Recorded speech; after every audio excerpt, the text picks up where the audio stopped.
Not only did we crack into the fraud, but we also entered and executed a system of justice against La Cosa Nostra, to include the Bonanno, Gambino, Genovese, and Lucchese crime families. The FBI just launched one of the most explosive raids in Mafia history, targeting the heart of the notorious La Cosa Nostra. Inside, agents cracked into massive fraud schemes linking them to the NBA, but that was just the beginning. What they uncovered about the Bonanno, Gambino, Genovese, and Lucchese crime families will leave you terrified. Let's break it down. The Dawn Raids and the shocking discovery. October 23, 2025, a date that will forever be etched in the annals of American sports history. As the sun began to rise over the American landscape, over 200 federal agents, local police, and Homeland Security personnel launched coordinated raids across 11 states, targeting what would become one of the most explosive scandals to ever rock professional basketball. This wasn't just another gambling bust. This was something far more sinister, far more organized, and far more deeply embedded in the fabric of American sports than anyone could have imagined. Good morning. Today we are here in New York to announce a historic arrest across a wide-sweeping criminal enterprise that envelops both the NBA and La Cosa Nostra. Those words, spoken by FBI Director Kash Patel, sent shockwaves through the sports world. The coordinated takedown, dubbed Operation Royal Flush and Operation Nothing But Bet, resulted in the arrests of 34 individuals, including some of the most recognizable names in basketball. Among those arrested, Chauncey Billups, the Portland Trail Blazers head coach and Hall of Fame player, Terry Rozier, current Miami Heat guard, and Damon Jones, former NBA player and coach. But the NBA stars were just the tip of the iceberg. What investigators uncovered was a sprawling criminal enterprise that connected the world of professional basketball with four of New York's five families, the Bonanno, Gambino, Genovese, and Lucchese crime families. It was a collision of two worlds that shouldn't exist: the bright lights of professional sports and the dark shadows of organized crime. The raids themselves were executed with military precision. At approximately 6 a.m. Eastern Time, FBI agents in tactical gear, armed with assault rifles and battering rams, hit dozens of targets simultaneously. The element of surprise was crucial. In Portland, Oregon, agents descended on Chauncey Billups' suburban home,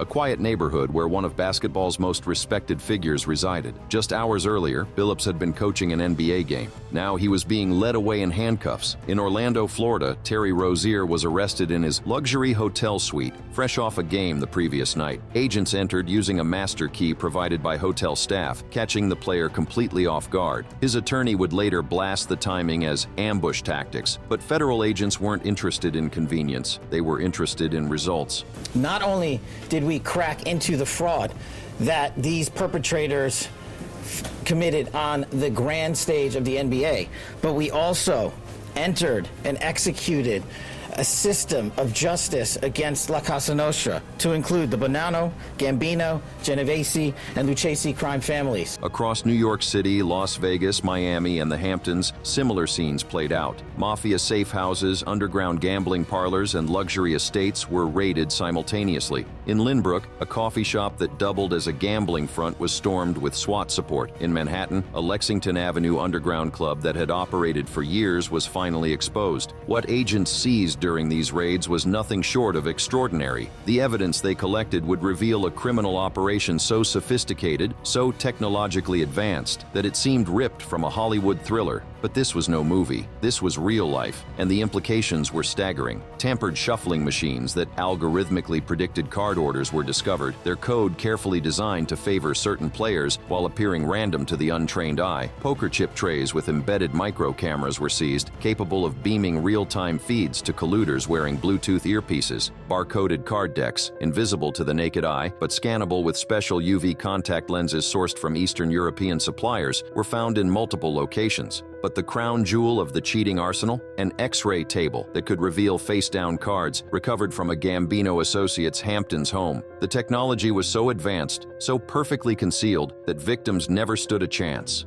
And the fraud is mind-boggling. It's not hundreds of dollars.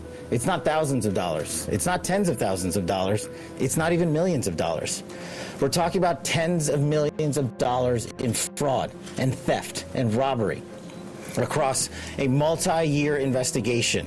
The financial trail was equally shocking. Ledgers and spreadsheets detailing tens of millions laundered through cryptocurrency wallets and shell companies were seized from both Jones's and various Mafia figures' homes. Over $200,000 in cash from a single fixed bet was found in Rozier's hotel safe. Bank records showed intricate webs of offshore accounts in the Caribbean, all designed to launder money while avoiding detection. The violence wasn't far behind the money. Firearms, including handguns used in a gunpoint robbery to steal a rigged shuffler, were recovered from Lucchese family properties. Threatening notes and audio recordings of debt collections illustrated the Mafia's brutal enforcement tactics. This wasn't just white-collar crime. This was organized crime in its rawest, most dangerous form. But how did it all begin? How did this intricate web of corruption take root in America's beloved basketball league? The answer lies in a seemingly innocuous Supreme Court decision made 7 years earlier. In May 2018, the U.S. Supreme Court struck down the Professional and Amateur Sports Protection Act, PASPA, effectively legalizing sports betting across the United States. At the time, it was hailed as a victory for personal freedom and state rights. The NBA, along with other major leagues, quickly embraced this new reality, signing partnerships worth hundreds of millions of dollars with betting platforms like DraftKings and FanDuel. But law enforcement experts had warned about the risks. As early as 2018, FBI reports and congressional hearings highlighted the dangers of match fixing, money laundering, and mafia involvement. They drew parallels to historical scandals: the 1919 Black Sox baseball fix, the 1978-79 Boston College point shaving scheme. These weren't theoretical concerns. They were blueprints for what was to come. Internal FBI memos from 2019 noted a spike in suspicious betting patterns on NBA games, particularly on prop bets, wagers on individual player performances like points scored or minutes played. These types of bets, investigators realized, were much easier to manipulate than overall game outcomes. All you needed was one player willing to cooperate, one insider willing to share information, and suddenly millions of dollars were at stake. By 2019, the FBI's New York field office had begun monitoring La Cosa Nostra's pivot to gambling. Wiretaps and informants revealed that families like the Genovese, considered the most powerful and tech-savvy of the five families, were rebuilding illegal infrastructures that had been dismantled by RICO prosecutions in the 1980s. But this time, they weren't relying on violence and intimidation alone. They were using technology, cryptocurrency, and the legal framework of sports betting to create a new kind of criminal enterprise. A crucial tip in 2019 from a confidential informant within the Bonanno family set everything in motion.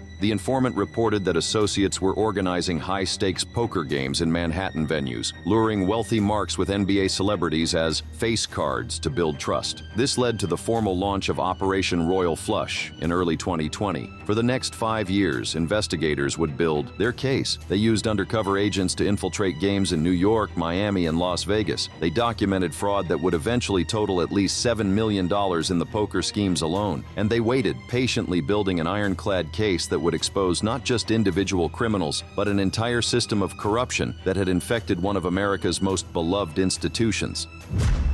The players, the schemes, and the Mafia connection.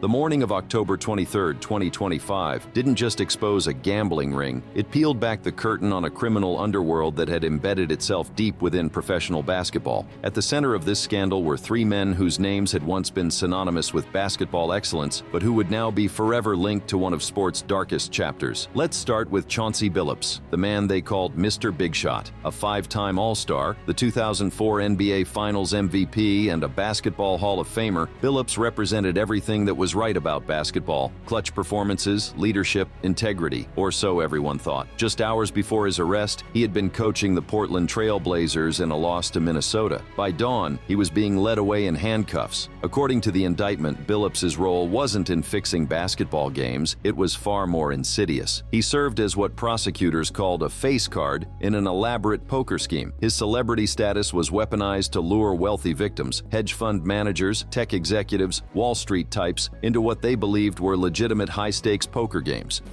The so-called face cards included the defendant Chauncey Billups, who at the time of the scheme was a former NBA player and is currently the head coach of the Portland Trail Blazers. These weren't just any poker games, they were sophisticated criminal operations that took place in Manhattan, the Hamptons, Miami, and Las Vegas. Victims thought they were getting the thrill of playing alongside an NBA legend. In reality, they were being systematically fleeced by an operation backed by the Gambino and Genovese crime families. Wiretaps captured Billups joking about easy money from a $500,000 pot he helped skim. Post-arrest leaks revealed he had hosted games at his Portland home, where agents seized ledgers showing $1.2 million in cuts. Prosecutors allege he participated in at least 20 rigged sessions since 2019, helping to defraud victims of approximately $7 million. But the most damning revelation? Billups allegedly owed $150,000 in poker debts himself, which he settled through cooperation with Bonanno Associates, who threatened visits to family if he didn't pay. This wasn't just about greed, it was about survival in a world where debts to the mob are paid one way or another. Then there's Terry Rozier, known in basketball circles as Scary Terry for his explosive scoring ability. At 31, the Miami Heat guard stood accused of something far more sinister than just playing cards. He was allegedly manipulating games themselves. The crown jewel of the prosecution's case against Rozier centers on March 23, 2023, during a game between his then team, the Charlotte Hornets, and the New Orleans Pelicans. According to court documents, Rozier texted a Gambino associate 30 minutes before tip-off, "Out early, bet the under on my points." What happened next was orchestrated fraud. Rozier scored just 6 points before faking an ankle injury and exiting the game after only 9 minutes. In the 46 minutes before and during those 9 minutes of play, a single bettor placed 30 wagers totaling over $200,000 on Rozier's under statistics. When Rozier limped off the court, those bets paid out,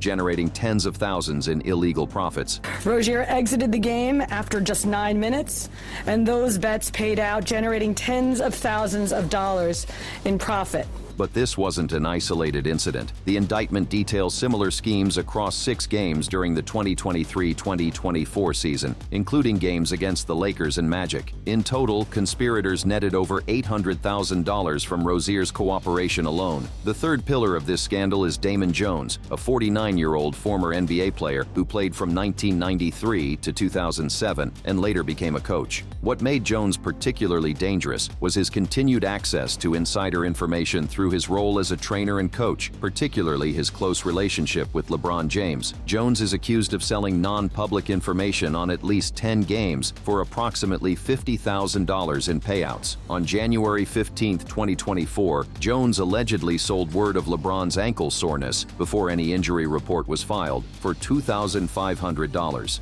This tip enabled $100,000 in bets against the Lakers in their game against the Clippers. When James sat out, those bets paid off handsomely. Also involved in this, former Cavaliers player and assistant coach Damon Jones, who was also arrested on charges that he provided inside information about NBA games to co-defendants. What made Jones unique among the defendants was that he was charged in both cases, both the poker scheme and the insider betting operation. He was the bridge between the two criminal enterprises, demonstrating how interconnected these schemes had become. But the NBA players were just one part of the equation. Behind them stood 13 members and associates of La Cosa Nostra, representing 4 of New York's 5 families. These weren't low-level street thugs. These were made men, captains, and soldiers with decades of criminal experience. Angelo Ruggiero Jr., a made man in the Gambino family, is the son of the infamous Angelo Quack Quack Ruggiero Sr., a Gambino captain who helped orchestrate the 1985 assassination of boss Paul Castellano alongside John Gotti. In this scandal, Ruggiero Jr. allegedly received proceeds from rigged poker games on behalf of the Gambino family, continuing his father's criminal legacy. Joseph Lanny, a Gambino captain, oversaw Mafia protection for poker venues, including the Manhattan-Lexington Avenue Parlor. His role was to enforce debts through threats and intimidation, the traditional mob method of ensuring everyone paid what they owed. Perhaps most shocking was Nicholas Fat Nick Minucci, whose notoriety stems from a 2006 hate crime conviction for beating a black victim with a baseball bat while hurling racial slurs. After serving 11 years in prison, he allegedly returned to criminal activity, participating in cheating teams at poker games in East Hampton and Manhattan. The Genovese family contributed Matthew, the wrestler Dadino, a 35-year-old rising star who was only recently made in 2024. His role was to receive Genovese cuts from the rigged games, using cryptocurrency to evade detection, a modern twist on an old criminal enterprise. From the Bonanno family came Ernest Ernie Aiello, who gained infamy in 2018 when he pleaded with a judge to let him visit his Brooklyn bakery without having mob conversations. Now he was back in custody, accused of collecting Bonanno shares from the poker games. What the victims, the fish, didn't know is that everybody else at the poker game, from the dealer to the players, including the face cards, were in on the scam. The technology these organized crime figures used was straight out of a spy thriller. The poker games weren't just rigged. They were scientifically engineered to guarantee losses for the victims. Off-the-shelf shuffling machines were secretly altered to read cards in the deck and predict which player had the best hand. This information was relayed to an off-site operator who would text a co-conspirator at the table, known as the quarterback, who would then signal others. Poker chip trays were modified with hidden cameras. Special contact lenses or eyeglasses could read pre-marked cards. And then there was the X-ray table, a piece of technology so sophisticated it could read cards that were face down on the table. What you see depicted on a screen right now is an example of the X-ray table that reveals the cards. Although they are face down on the table, they can be read because of the X-ray technology. One victim lost $1.8 million in a single 2023 Hamptons session. In total, these rigged games defrauded victims of at least $7 million, and investigators believe the actual number could be much higher. The violence that lurked beneath the surface was never far away. In 2024, Amar Awada, a Gambino associate, committed a gunpoint robbery in Miami to reclaim a $50,000 rigged shuffler from a defaulting player. Seth Trustman, a Lucchese associate, allegedly threatened Rozier with family visits over $50,000 in debts. This was organized crime in its purest form, using technology to commit fraud, using violence to enforce compliance, and using the allure of professional sports to lure in victims who never stood a chance. The fallout and what it means for sports. The immediate aftermath of the October 23rd raid sent shockwaves through not just the NBA, but the entire sports world. Within hours of the arrest becoming public, your NBA Rigged was trending worldwide on X, formerly Twitter, amassing 2.5 million posts in just 12 hours. Fans who had spent years defending the integrity of the game they loved suddenly found themselves questioning everything. The reaction from political leaders was swift and damning. House Minority Leader Hakeem Jeffries, in a fiery floor speech on October 24th, declared, "This Mafia NBA nexus shocks the conscience. It's not just fixed games, it's fixed futures for our kids who idolize these frauds." This morning has seen a ton of breaking news in the National Basketball Association.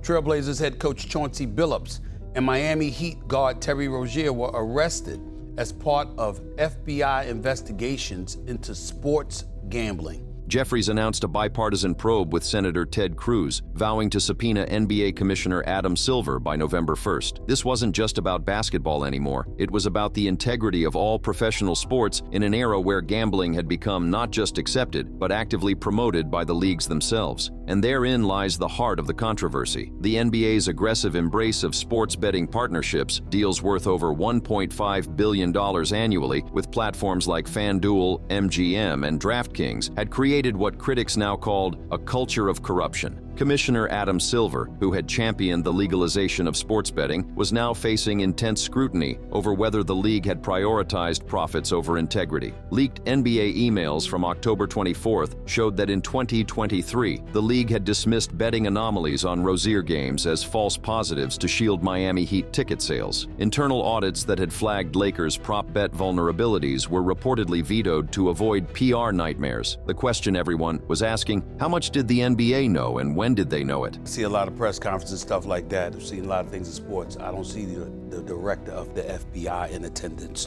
but he was there just now. The timing of the raids, just one day into the NBA's 2025-26 season, was no accident. Some saw it as a message, a demonstration of federal power in an era where the relationship between sports, gambling, and crime had become increasingly intertwined. Others saw something more sinister. I'm just telling you, it's as serious as it gets. This ain't the platform for me to get into it the way I'm going to get into it, but I've been saying he's coming. The scale of the investigation was unprecedented. A confidential FBI source had recorded over 3,000 calls and meetings with targets, building a case that spanned multiple years and involved sophisticated surveillance techniques. Wiretaps authorized under Title III had captured explicit discussions of rigging games and laundering proceeds. The financial scope was equally staggering. Tens of millions of dollars had been laundered through cryptocurrency wallets, offshore accounts in the Caribbean, and shell companies. Agents seized over $500,000 in cash during the raids, along with 50-plus cryptocurrency wallet keys. The Mafia had evolved, adapting traditional organized crime methods to the digital age. But what about the games themselves? How many were actually affected? The Department of Justice identified 7 specific NBA games where insider information had been used to place fraudulent bets, though investigators believe the actual number could be much higher. These included games involving the Charlotte Hornets, Portland Trail Blazers, Los Angeles Lakers, and Toronto Raptors. The precedent for this scandal was chilling. Just 1 year earlier, Jonte Porter, a former Toronto Raptors player, had been banned for life from the NBA and pleaded guilty to conspiracy to commit wire fraud for betting on his own underperformance. But that case had been treated as an isolated incident. Now, with the arrest of a sitting head coach, a current player, and evidence of Mafia involvement spanning years, it was clear this was anything but isolated. But when you start talking about the mob, that's where it gets scary. Because you don't know, because here's the thing, it's so vague, Jay. Well, that's you have no point. idea how overt, how direct the connection is. The legal proceedings that followed the arrests revealed the stark reality of what these defendants were facing. By midday, October 24th, arraignments had begun in the Eastern District of New York Courthouse in Brooklyn. The 34 defendants faced superseding indictments, wire fraud, money laundering, and RICO, with maximum sentences of 20 years each. Sentences that could be stacked to 40-plus years for overlapping charges. Chauncey Billups's $5 million bail request was denied due to flight risk. Terry Rozier was released on $2 million bail, hosted by Miami Heat owner Mickey Arison, though controversies erupted when a fan courier allegedly delivered a burner phone to him hours later, raising tampering fears. Damon Jones was denied bail outright, with prosecutors arguing he posed too great a flight risk. The Mafia defendants fared even worse. Angelo Ruggiero Jr. was remanded without bond, facing 25-year minimum sentences. The message was clear. The federal government was not interested in plea deals that would allow these defendants to escape serious prison time. But the implications extended far beyond individual defendants. The FBI indicated that the investigation was very much ongoing, suggesting more arrests could be coming.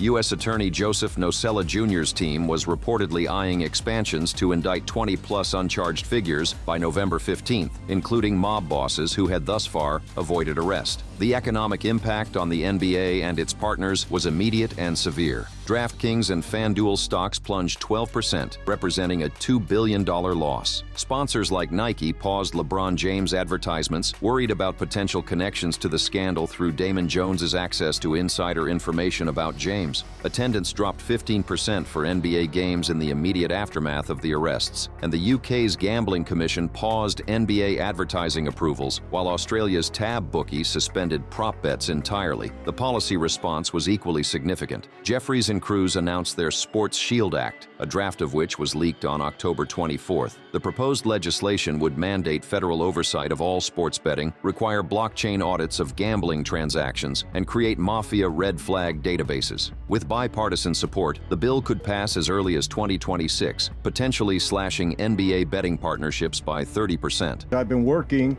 with all the pro leagues and the NCAA about gambling and players getting involved in it for 30 years now. Former mobster Michael Franzese, who has spent 3 decades speaking to professional and college athletes about gambling dangers, offered a sobering perspective on the scandal. Having once run a major gambling operation with 13 bookmakers, he understands both sides of this equation better than most. I don't like to throw a wide net over everybody, but listen, you got to understand with athletes, gambling is an extension of their competitiveness. They raise the stakes when they gamble.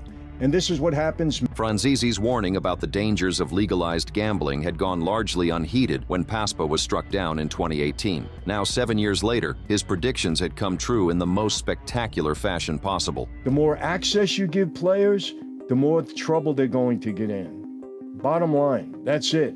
And I've been saying this for 30 years when they were trying to legalize gambling. The broader implications for American sports are profound. If the NBA, long considered one of the most progressive and well-managed leagues, could be infiltrated by organized crime, what about other sports? Major League Baseball and the NFL announced self-audits on October 24th, fearing copycat investigations. Internationally, the scandal has prompted the English Premier League to review its own betting partnerships. The question that hangs over all of this is simple, but devastating. How many games were actually fixed? How many championship races were determined not by talent and competition, but by insider information and mob muscle? The 7 games officially identified by the DOJ may be just the beginning. Anonymous GMs have suggested there could be a fixer network of 20-plus players across the league. For fans, the betrayal is personal. They've invested their emotions, their money, and their time into following teams and players they believed were competing with integrity. Now they're left wondering, was any of it real? The scandal has also exposed the uncomfortable truth about the relationship between professional sports and gambling in modern America. By 2025, Americans had wagered approximately $147.9 billion through regulated sportsbooks, with an estimated $84 billion bet through illegal bookies and offshore platforms. The NBA's partnerships with betting companies weren't just about providing entertainment. They were about capturing a piece of that massive, lucrative market. But in their rush to embrace gambling revenue, did the leagues create the very conditions that allowed this scandal to flourish? Did the constant barrage of betting odds, prop bets, and gambling advertisements normalize behavior that should have remained taboo? These are questions that will be debated for years to come. As the legal proceedings continue, as more evidence emerges, and as potential additional arrests loom, one thing is certain: the FBI raids of October 23, 2025 have changed professional basketball forever. The game that millions of fans love has been stained by corruption in a way that may take generations to repair. Thank you for watching. If you enjoyed watching this video, click on one of the boxes playing on your screen to watch more similar content.